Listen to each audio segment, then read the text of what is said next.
Muster.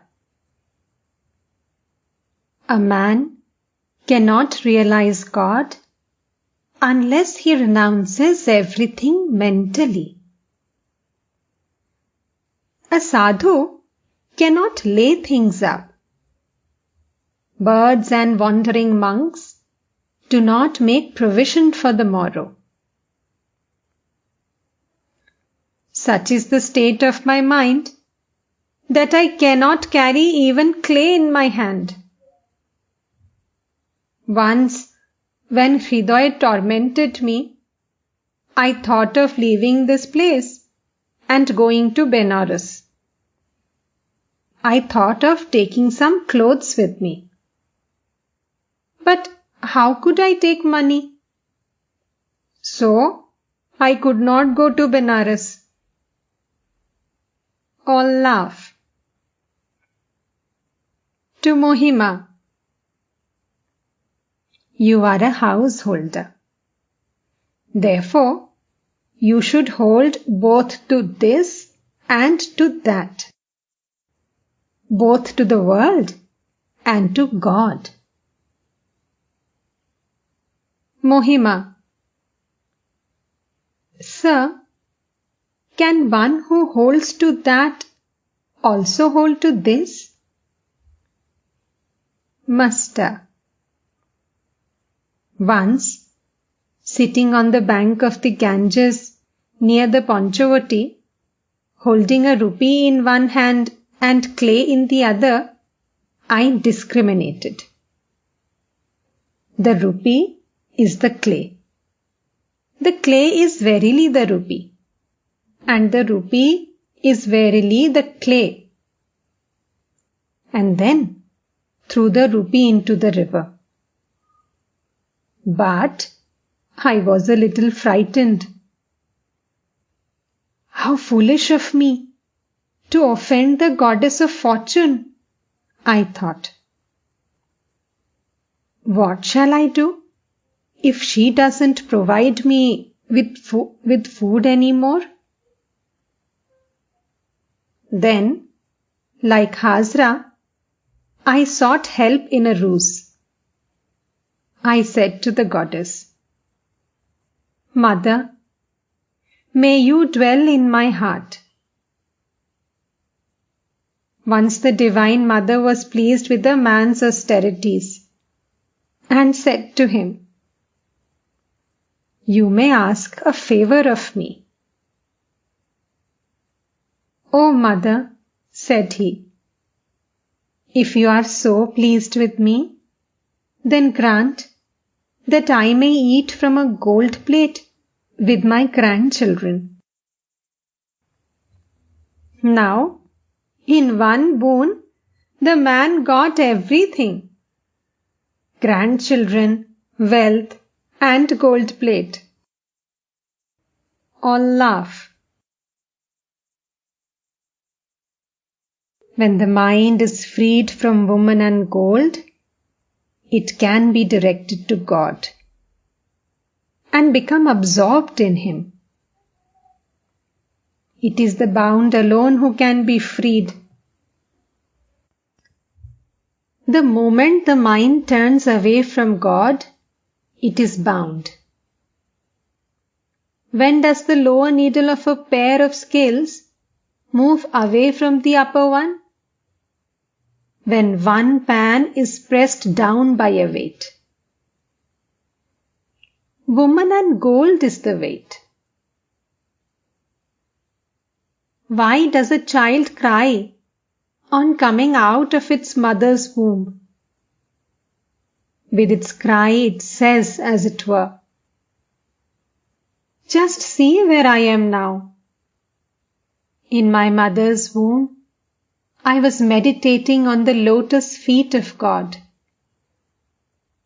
But see where I am now. To Mohima. You should renounce mentally. Live the life of a householder in a spirit of detachment. Mohima. Can a man live in the world if his mind is once directed to God? Master: Why not? Where will he go away from the world?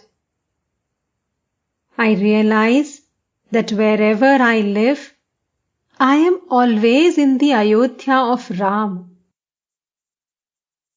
This whole world is Ram's Ayodhya. After receiving instruction from his teacher, Ram said that he would renounce the world. Dasharatha sent the sage Vasishtha to Ram to dissuade him. Vasishtha found him filled with intense renunciation. He said to Ram, "First of all, reason with me, Ram. Then you may leave the world. May I ask you, if this world is outside God? If that is so, then you may give it up."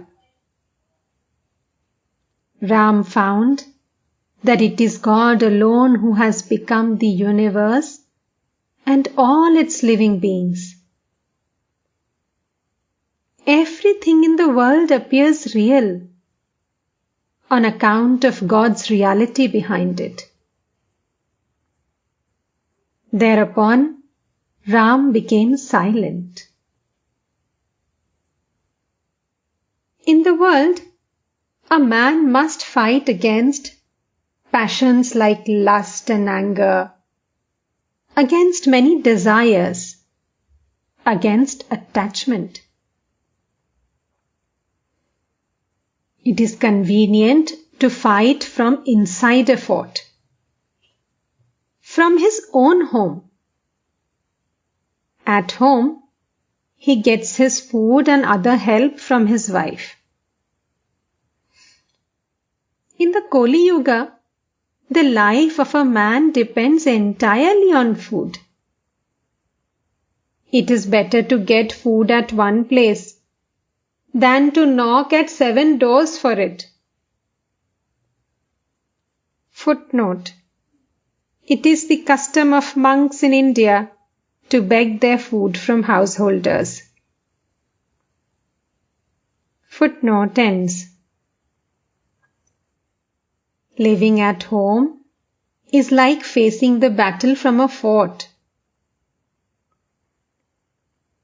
Live in the world like a cast-off leaf in a gale. Such a leaf is sometimes blown inside a house and sometimes to a rubbish heap. The leaf goes wherever the wind blows, sometimes to a good place and sometimes to a bad. Now God has put you in the world. That is good. Stay here. Again, when He lifts you from here and puts you in a better place, that will be time enough to think about what to do then. God has put you in the world. What can you do about it? Resign everything to Him. Surrender yourself at His feet. Then there will be no more confusion. Then you will realize that it is God who does everything. All depends on the will of Ram.